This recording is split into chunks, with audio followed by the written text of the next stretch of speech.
So we're going to go into a couple questions. First, I have a question for the audience. Raise your hand if you're an artist. All right. Raise your hand if you're not an artist. Liars. Everyone creates something. Everyone creates something. Everyone creates a lasting impact on someone through some way, through something you said, through something you shared. I tell my daughter, who's here, Ayana, I know you hate that I'm calling you out, but she's the DJ in our car.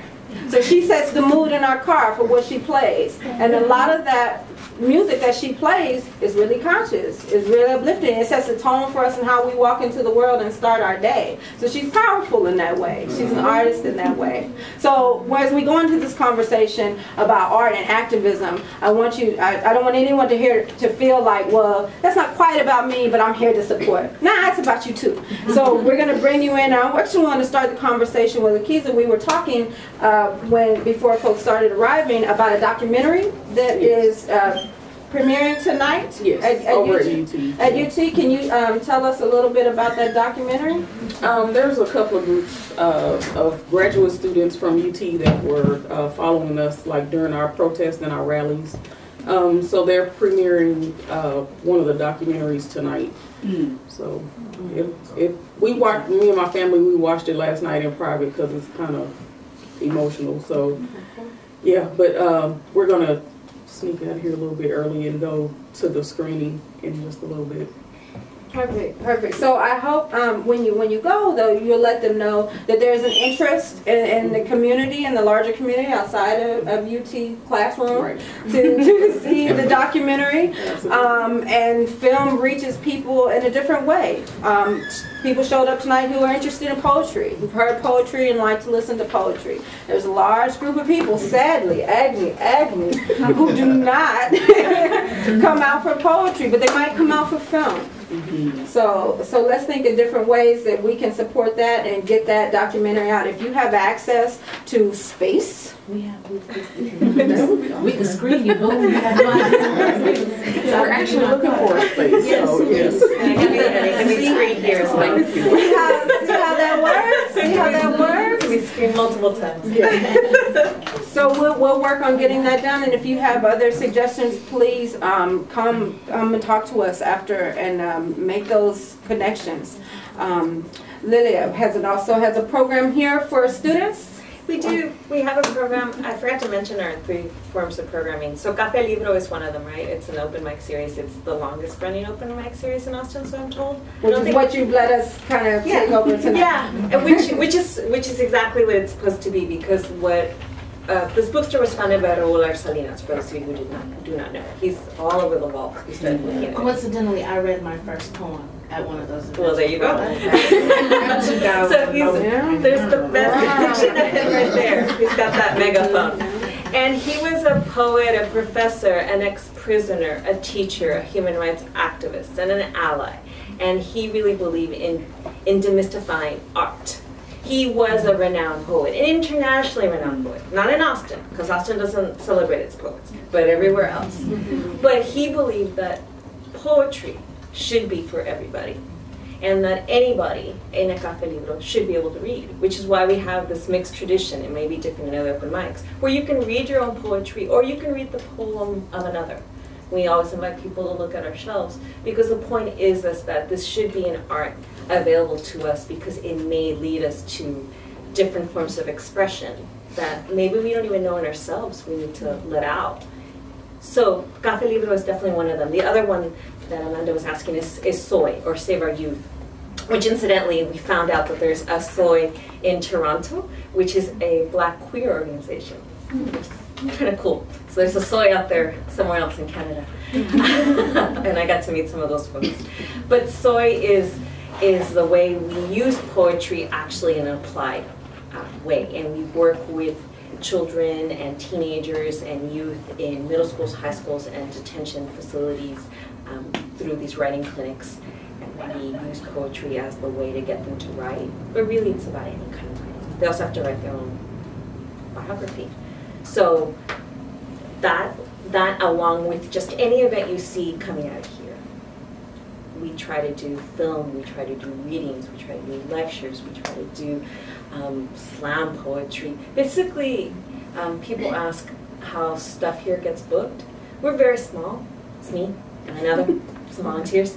Usually I just invite people to have a conversation with me. That's really all I do, is say, come and talk to me. Come check out the bookstore.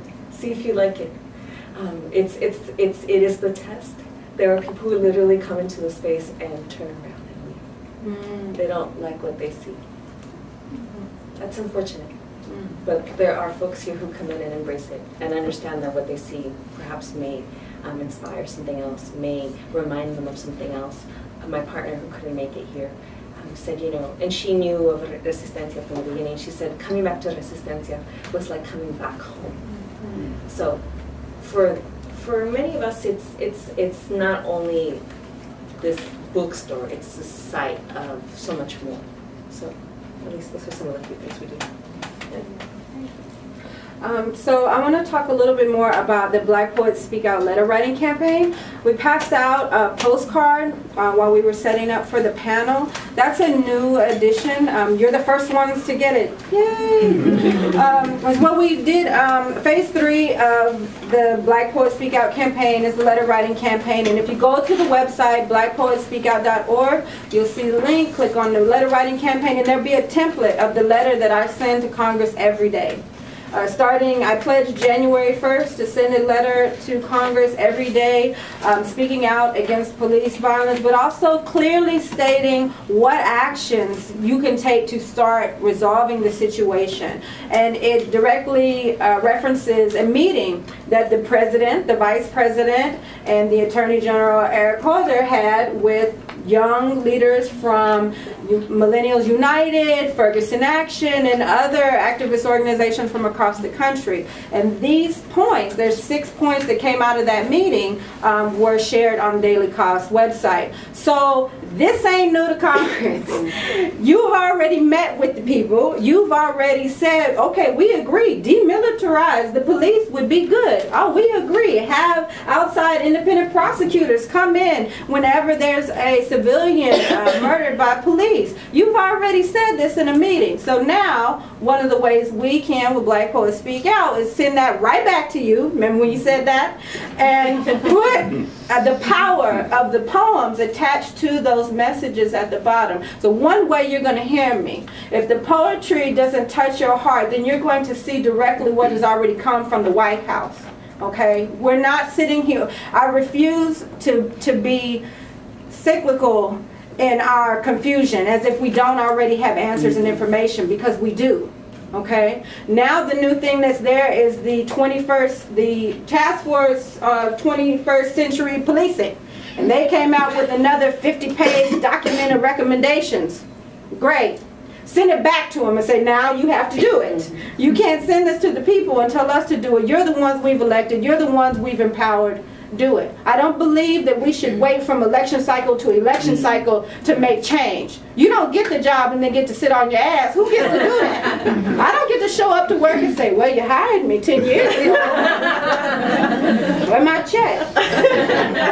No, you're going to earn that check. And that's a hefty check that they keep giving themselves raises on.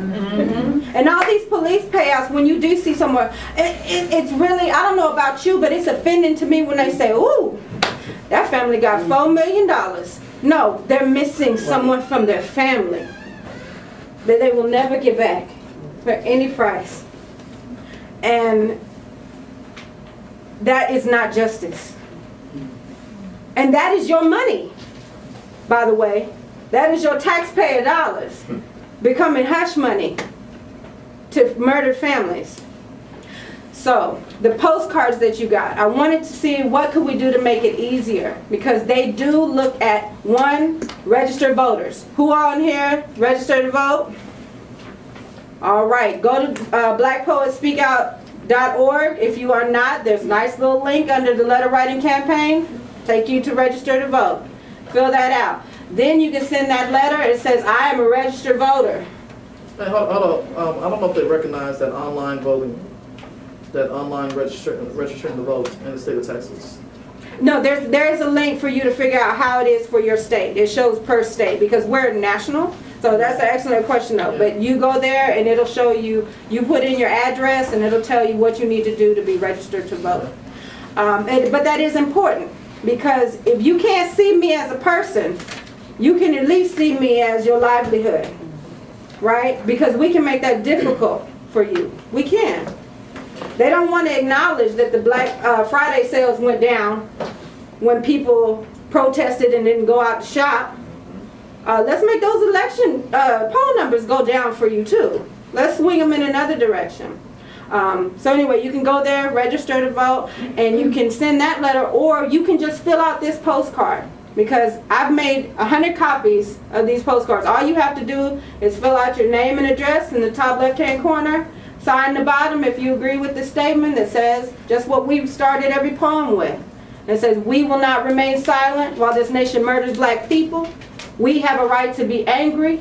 It says, "I support black poets speak out in their campaign against police violence, to demand elected officials to take action against police violence." If you agree with that, sign it and leave it right here. You can leave it in the basket, in the bowl, you can put it in my hand. I will put a stamp on it and mail it for you. And it's going to the White House. And I want them to see these postcards flying in, so that somebody sits there and goes, somebody in Texas and Austin gives a damn.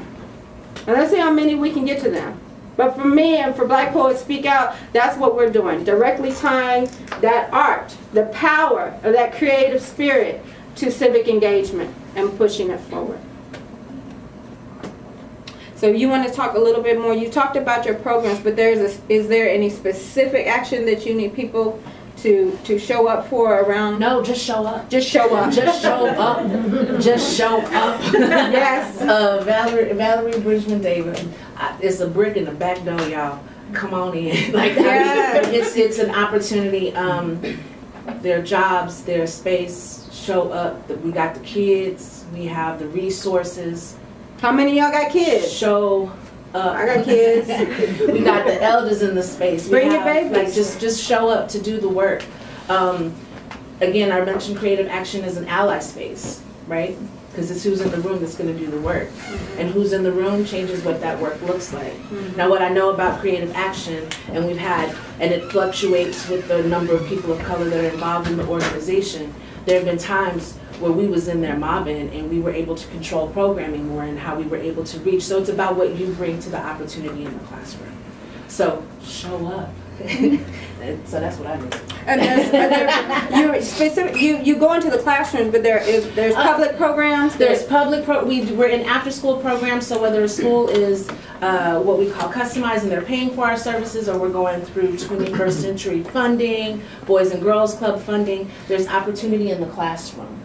And now all of our work is geared around what we say as creating a 4C student. And we want every student that comes through our programming to be able to be a creative artist, a critical thinker, a courageous ally, and who am I forgetting? Courageous bystander. Yes. That's what it is. So those things, by that being that broad, you can come in and do what you want. Now, I'm in operations, I'm more on management, administration, helping us stay big. That means I'm not in the classroom anymore. And so we need people in the classroom, because you get to pick what your classes are going to be about.